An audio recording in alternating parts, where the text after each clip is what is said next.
Okay. A couple things. One, um, just want to send out condolences to the Jets and Greg Knapp and his family.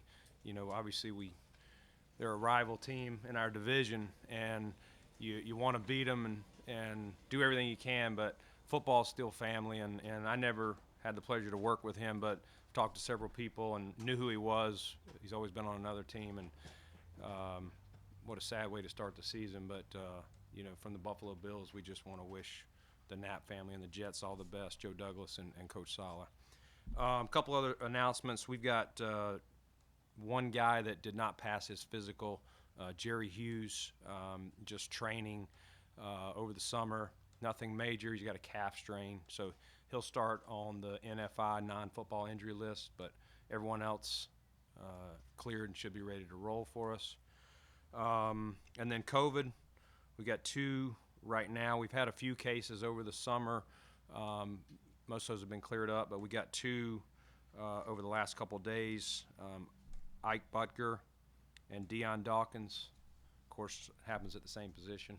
Murphy's Law here, but those guys will not be out there today. They'll go through the standard procedure protocols, and as we're seeing in this country, vaccinated or unvaccinated, sometimes guys that are vaccinated are also getting these breakthrough cases, and we've had a couple of those, including counting these guys in that mix. So again, we're still dealing with this. We're still learning it.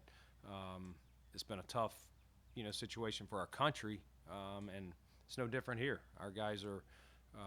We've been trying to educate our guys all through back in May and June, and our guys have done a really good job of listening and trying to educate themselves. And are we 100%? No, but a lot of guys have made that decision. We've had an uptick in guys that have at least got one shot, and so we'll continue to educate. At the end of the day, we're not going to force it on any of our players or any of our staff. It's a personal decision, and that's how the organization will handle it going forward. So with that said, I'll open up to questions. Brandon, can you look? I mean, all that being said, you've had a couple players that have been in the news with their views. I mean, Cole, obviously, Feliciano. Inside the building, are you concerned that this could become a divisive situation? These guys have been very outspoken, and I don't know. It just seems like a Jerry Hughes is coming back at him. Like, are you worried about some of this? Yeah, great question. Sometimes stuff gets out in social media and you don't know how to interpret. And, I've had a lot of conversations with some of the guys you've mentioned, other guys that you haven't. And it's tough. And guys are they're trying to educate themselves. They're trying to look at all sides. But I do not think, we've got professionals and we allow them to express their views. And as long as it's not going to be a distraction, and that's the point that Sean and I have both made. And we don't believe anything is, and I think when we get to out here back on the grass playing football, you'll see where our guys are focused. They're focused on winning. Brandon, I know this is probably a question for Sean too, but I think in the kind of the Zoom calls in the off season, the overriding kind of feeling and concern beyond just individual health was, would it impact the preparation for the season? So as you begin camp now, is it at a state gauge for me, if you will, how much of an impact the lack of vaccination on your roster has in the overall preparation? I think to me, it's kind of like last year again, even though we're in a different place here and in this country with the protocols. If you're unvaccinated, the protocols are very similar to last year. If you're vaccinated, they're different, but it's new for us. It's almost like last year was a little bit easier for all clubs because nobody was vaccinated. So everyone masked, everyone did couldn't go in the saunas, steam room, couldn't go in the cafe, or couldn't sit down in the caf. So now it's just trying to make sure we create an equal environment for everybody, even though some guys can't go in the sauna, some guys can't sit down in the cafeteria. But we respect everybody's final decision whether they're going to get vaccinated or not, and we're just going to do the best we can here. I think once we kind of like last year, it was a big unknown. Were we even going to get through camp, or we can get through a season? There's going to be some bumps in the road, just trying to figure out what we can do with unvaccinated guys versus a vaccinated person, but we'll figure it out. We're all on the same team. I think our unvaccinated guys know we're behind them. We don't make the rules. It's our job to enforce the protocols and protect each other, and that's what we want to do. And listen, just because I'm vaccinated or someone else doesn't mean that I can't get it either. We're finding that out. So everyone's got to be smart, whether you're vaccinated or not, in this building, and then what we do outside this building. What were your thoughts when you heard, and your feelings when you heard Ron Rivera yesterday talking about how disappointed he is and how frustrated he is with everything? Yeah, I didn't see his press conference, but I read the quote, so I didn't see the emphasis of it, Josh. But Ron is a good man. He speaks from the heart, and he's real. He doesn't play games. And so, and I know I talked to him this summer, and he was telling me about his travels, and he was a little bit concerned about the variant going on. And, he had his bout with cancer last year, and his body's still immunodeficient. So I know he's got some concern there. He wants to be able to be up close and coach these guys, but I think his concern was, just trying to make sure what he could do and make sure he protects himself and his other guys. So, I didn't see his actual press conference, so Josh. Alan Sills has said that 80% of the players have started the vaccination process. Can you say, are you at that threshold? For us? Yeah, we're just over 80% that have at least one shot, Mark. Which we've had a lot of guys over the summer that have continued to research it, and that's all we were trying to do is educate them. And some guys in the middle of summer, some guys even yesterday showed up and said, you know what, I think I do want to start that process. And then Butker and Dawkins, if just the protocol. So if you've got a positive, they can't be at the facility. They cannot be at the facility. Can No. you say are they asymptomatic? One is and one's not. Yeah. You said those guys were both vaccinated. I didn't say that they were. I counted them in there in the group that we've had 4 or 5 over the summer that have had it, and at least 2 of those were vaccinated breakthrough cases. Just for clarification, the 80%, is that strictly just players, or is that That's all just players. Yeah. Yeah. On that note, Brandon, we've seen some issues with coaching staffs around the league and how they've had to maneuver. Do you anticipate or have anything on that as far as your coaches, or do you expect everyone to be out there? No, all our coaches are vaccinated. I believe we only have one staff member that's in Tier 1 or Tier 2 that has a certain, an exemption. They have a legit reason why they couldn't. And so I believe it's just one, Sal, but none of them are coaches. They're all fully vaccinated. Brandon, you built this team with everybody going the same direction, doing everything the same way, same rules. Is it an adjustment for you and Sean when there are 2 sets of rules for players that you have to deal with this year? Yeah, great question. We don't like that because that can naturally divide anything, whatever team you're trying to build, a business team, a sports team. And so that's probably the bump in the road that I was referring to earlier, is just trying to make sure we can take care of the guys that have chosen to not get vaccinated as well as we do with those that have. Because listen, everybody has personal reasons for not.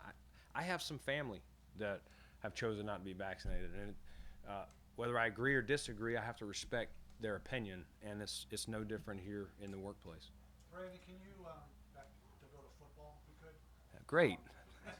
Thanks, Sal. I'll give you a 20 when we're done. All helps. I want to ask you about expectations. You guys made your big jump last year. Obviously, Josh, how do you think, now that we're here finally, how do you feel this team is prepared to deal with you've got big expectations. You're a Super Bowl contender. Are you guys dealing with that the way you hope they are? Yeah, I think our guys understand. We've stressed it all year and all off season is what we did last year was really good, but it means nothing. We're 0-0. One of the coaches I heard him talking to a couple players yesterday, talking about reclimbing the mountain, that we don't get to start up here. We're starting at the bottom. Everything we did, all the success we had, it doesn't mean anything. Everybody's 0-0. Everybody's at the start line, and we have to reestablish the things that we did well last year because people have tape. They're going to watch how we did. Some of the things that we did offensively, we put up some really good numbers. Don't think that teams have not studied that and are going to have game plans to stop that. And then what can we do better? What are the things that we struggled with that maybe didn't help us get over the hump, in that AFC Championship game or an earlier game that season? So high expectations, but it starts here. We got to put the work in, and that's the great thing about Sean. He's well-grounded, and he keeps the coaches well-grounded, and these guys all understand that 2021 is a new year, and nothing that we did in 2020 will affect what we do this year. Hey, Brandon, so much of this team's identity the past few years, though, has been kind of embracing that underdog role, that chip on your shoulder, second opportunity, you know what I'm saying here. How do you, piggybacking off Sal's question, how do you make that transition between getting out of that mentality and becoming a contender where you're going to get every team's just absolute best shot, you got a target on your back and whatnot? Well, I think our guys understand that doing something once doesn't make you a great team. Okay, once you're lucky, twice you're good, whatever. If you want to be a consistent contender, you got to back it up. And so we talked here last year about want to win the division, so we can host games here. And not only did we get to host one, we hosted two.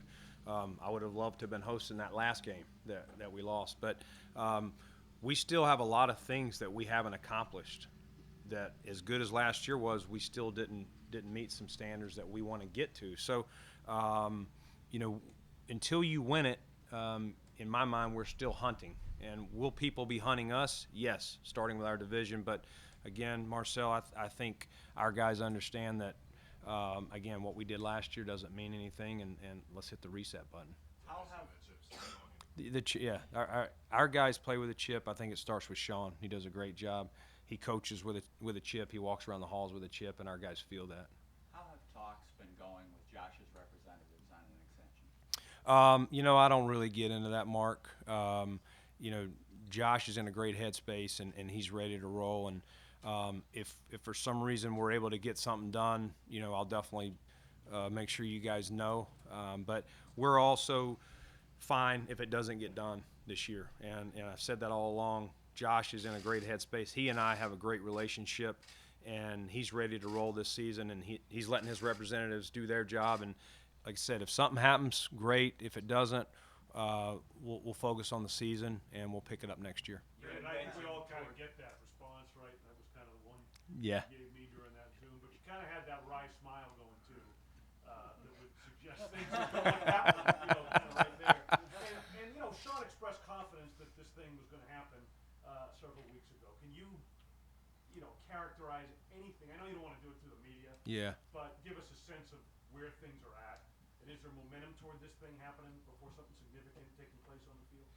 I don't think there's momentum. I just, it's hard for me to really gauge it. It's one of those things, there's many deals I can think of. I don't want to go through them where I'm like, it's not going to happen. It's not going to happen. And then something triggers it. And whether it's the player, whether it's the agent, whether it's something we do on our end that gets somebody's going, and you go, man, we're closer than I thought we were. And so I've laid my head at night, pissed off, no deal's going to happen. And then all of a sudden the next day at dinner, I get a phone call from the agent or Jim Overdorf or Kevin saying, hey, they just sent us this. I think there's a chance. And you get back on it and, call the Pagulas and give them a heads up. Hey, I think we can get something done. There's several deals that have been like that. And again, I couldn't have told you Matt Milano that we were going to be able to get Matt. But Matt was hell-bent on being here, and we were going to do everything we could, and that's how you get deals done. And, none of this has anything to do with Josh, but there's no momentum or anything like that. He and I have had great conversations since we've been back here, and he's focused out here. And like I said, if something were to get done, we'd be excited. But if not, we both know that we'll work hard next year to get it done. At the end of last season, you had mentioned that tight end was one of the positions that you would potentially like to upgrade. Nothing significant obviously happened at that spot this offseason. I know that you can't speak about players on other teams, but with the salary cap space that you do have available, do you foresee potentially something happening with a veteran player, perhaps adding to that position before the start of the regular season? Yeah, good question. I thought our tight ends had a good offseason. I thought Dawson really did a great job. Tommy Sweeney got back in there. We added Hollister, and we got some young players Reggie Gilliam and Quentin Marsh. So I think we have some guys we're excited about, and we want to give them an opportunity. But listen, any position, Jason, that we think we can upgrade, we wanted to create some space so that if an opportunity came to trade or a player at any position, multiple positions, that a veteran out there that, if it's the right price to add to our team, we'll do it. We're going to continue to do that. We're going to evaluate other rosters this August, and if we see a chance, whether it's tight end or something else, and we think it'll be the right piece on the field in our locker room, I'll definitely look to add them. Brandon, you have 18, 19, 20 starters probably returning. Is there a position battle that you look at where the competition is going to be at a really high level that you're excited about, maybe 2 or 3 players? Yeah, I mean, I think both of our lines. Like Sean and I believe in building up front, Matt, and it starts and ends there. And so we've tried to create a lot of competition, a lot of depth. We got some guys back and some new faces on both of those, whether it's through the draft or through free agency. So I think you're going to probably see me the first few days of pads watching those one-on-ones and seeing how those guys go. But we got to have a lot of competition. Our receiver room's got a lot of guys in there with a lot of different skill sets, whether it's size, whether it's quicks, some speed guys, and that return game too. We lost Andre Roberts. We got some different pieces there, that are going to be in the mix. So I'm excited about this team. I'm excited about camp. I love going away, but this is going to be unique here. A second year. We got great facilities and sleeping in my bed, so that's still good too. Brandon, from the outside looking in, it looks like maybe you tried intentionally to get a little bit longer and leaner on the defensive line, maybe specifically at F.A. Obata comes in, Greg Rousseau, maybe Basham doesn't fit as well there.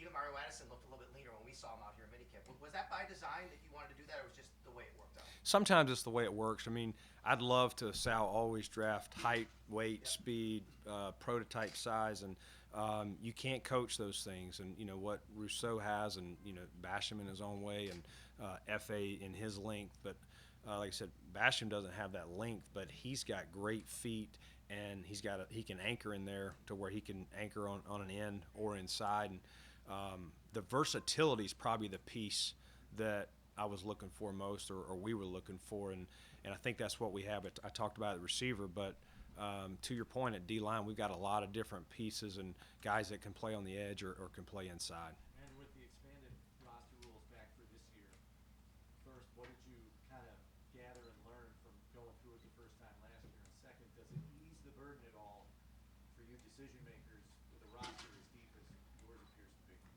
Yeah, I mean, last year we had 16 practice squad or whatever. So yeah, I mean, we're hoping that continues and that we can, again, you got to get to select your 53, and then you got to hope that you can get as many of those guys that you want back on your practice squad. So that'll always be when we get down to that final cut. I think we're going to have some tough calls and some guys that we're not going to want to put on the waiver wire and cross our fingers that they get to us and get them back here, because there's also that rule, the game day rule, where you can activate 2 guys off practice squad without exposing them. So those were some neat rules that we got to try out last year, and got a good feel for how that works and how to use them to our advantage. And I think we'll definitely do that again this year, Chris. One last preseason game, but an extra regular season game. How much have you and Sean talked about the workload heading into the season, and does that change based on that? Yeah, I mean, I think we'll learn a lot this year, Josh. So I don't want to act like we've got all the answers, but we've definitely talked with our performance team, our sports science, and the medical people of starting with camp, how we're going to get through camp, ramp it up, get ourselves in football shape. Our guys have done a great job of getting in physical shape, but they haven't played football yet. So that'll be Sean and his staff's job now to get them to that point, and we'll use the preseason ramp up plus the games. But yeah, we're going to have to monitor workloads through August and through the season, and because there's still only one bye. So I was kind of hoping they'd throw an extra bye in there to allow us to give these guys another week off, but they chose not to. I think we'll be able to tell you even more after the season what we learned and what worked and what changes we may make next year from what we learned this year. Brandon, go ahead. Some of your third-year guys, Singletary, Knox, and Ford, specifically for each, what do you need to see from them this summer for them to turn the corner in your mind? Yeah, I think all those guys will. Singletary. I thought he had a really good rookie year. I think last year, for whatever reason, he didn't have the same year, but it wasn't all bad either. I think he did some good things. It just I think he expected more of himself, and he's in great shape. He had a really good offseason. Cody. Cody's had a tough injury. The last couple of years, he fought through it the first year. Last year, again, unfortunate, a couple surgeries, but he did. He probably had as good an offseason as you could ask for, dealing with 2 surgeries. That's not easy to also get your strength back. He's in great shape. He's excited. You see a big smile on his face. I saw him in the calf this morning. He's ready to roll, and so he'll come back in. Like every position, though, Joe, these guys are going to have to compete. Zach's coming off his injury at running back, and he'll work his way back, and I think it's going to be a really good competition at running back, and whoever starts will start, but I'm sure it'll be pretty similar. Brian Dable will go with the hot hand. It may be one guy this week and another guy the next week. Brandon, you've been pretty complimentary over Levi Wallace these last couple of years. How has he gone from somebody who was undrafted to a guy who's played, a lot of meaningful snaps for this team? Yeah, I mean, nothing phases him, and you go back to his story at Alabama. He wasn't a 5-star recruit, anything like that. He just finds a way. He's always in the right spot. His teammates love him. He's just one of those guys. Sean uses this term, and I agree with it, like a glue guy. Just guys are confident. They don't worry about him. Does he a height, weight, speed, and have all the things that some guys have that are drafted high? No. But he knows how to play football. He has great instincts. He has great awareness, and he works on his game. And he's one of those guys. We've continued to bring competition to him, and he doesn't bat an eye. If we'd have drafted a corner in the first round, you wouldn't even known it from Levi. He's just going to come in and he's going to beat me out, and that's his motto. And that's the type of player that we like here, and we were glad to get him back this year. Brandon, with all the competition and depth that you guys have on the roster, can you afford to have guys like what Andre's been the past couple of years that basically their entire role is just on special teams, or do you need to focus on finding guys that can contribute either offensively and defensively while also filling those special teams roles? Yeah, John, good question. Special teams is important for us, and I think we've put an emphasis on that. We would have loved to have kept Andre, but the cap going down, it was just we had to pick and choose, and I think he'll do a great job in Houston. But no, we brought Tywan Jones back. I think that's his number one thing is a special teams player, especially a gunner. He's an elite gunner. We have other guys, Matakevich, who we extended this year to add. He did such a great job and has brought a leadership element to our special teams. So we're still always going to put a lot of emphasis on our teams. But, yeah, it's important for those guys that are not frontline starters to play 2, 3, 4 phases for us. And that's what we emphasize. And, Sean and I do meetings with all these guys as they check into physicals. And that's one of the things that we emphasized yesterday to them is, hey, listen, if you do not win that starting job, you better be in Heath Farwell's hip pocket, and you need him telling us how much he needs you on these 2 or 3 phases. That's how you're going to get a jersey on game day. Let's take 2 more, please. Brandon, one more on Cody. Yeah. During the offseason, you said that you anticipated that he would be one of the best 5 that he had. Do you still hold firm to that after all of your offseason visits? Yeah, I think we believe in Cody a lot, and I think when he's been out there, I think he's done really good things. He doesn't bat an eye. We play him at right tackle his first year. We move him in at guard. We bounced him around last year, whether it's left guard or right guard to start out. And that's not easy for a young player to just move around. He doesn't say a word. And so I think the thing we're going to try to do with Cody is figure out, he'll get work at both guards, but figure out which spot's best for him. And he's going to have to go win it. He's going to have to go show who he is and why we picked him where we did. But I'm very confident in him, and I think once he gets out there and gets his feet under him, I think we'll see the Cody that we drafted. Brandon, where is Star Lottery at this point? I'm not sure if I'm allowed to be specific in what we saw him do in OTAs and minicamp, but is he ready to be fully integrated back into the lineup, or are we starting him slow, or Yeah, I think we'll get him back in the lineup and get him going. Obviously, Starr's going to have to get his feet underneath him. You know, you don't just sit a year out and come back and everything come back like that. He's going to have to work his way. I think the thing we've told Starr is, listen, don't try to do too much too early. Get out there, get your feet on you, especially when we get back in pads. But he's in great shape. He's worked hard. I see a renewed smile, a renewed energy. You know, Starr's a man of few words.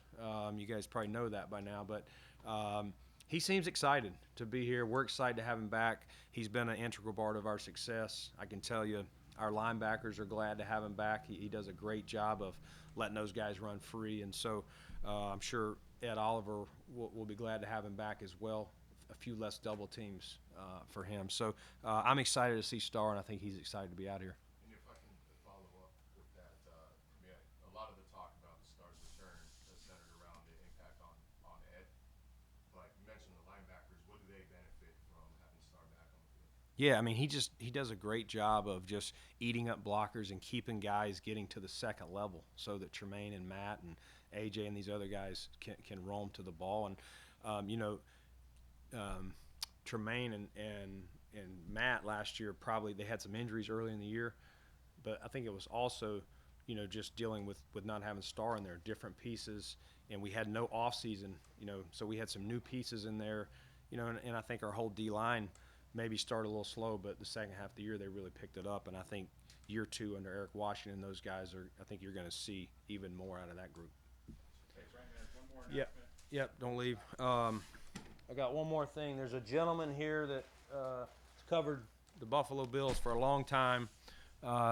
It's good to see his face, and he's going to be retiring here real soon from the Buffalo News, and I know Catherine's here to replace him. But, Vic, you've done a great job just from afar. I knew who you were, and from Carolina and just being in the league and getting up here and getting to know you. And, you know, he's written books, bestsellers. He's a Hall of Fame selector. My son's listened to him on Sirius XM and told me a couple of things he said. I said, tell me if he ever says anything bad about me. But in all seriousness, great career, and I know you're going to continue to do that. But you'll be missed showing up every day here. I know these ladies and gentlemen will miss you. And from the Bills, we just appreciate how you've connected us with our fans even before. And I'm sure I speak for Bill Poling and Marv Levy and all those guys. But from Boyko and his staff and all these people, we just want to say thank you, and I got a little jersey for you here as well. You come on up. Come on up, baby. Thanks. Yes, sir. You're finally a first-round pick. Can I ask him some questions here? Thank you very much. You're welcome. I appreciate it. Don't have many words. Just thanks. You're welcome. Thank you. Thank y'all very much.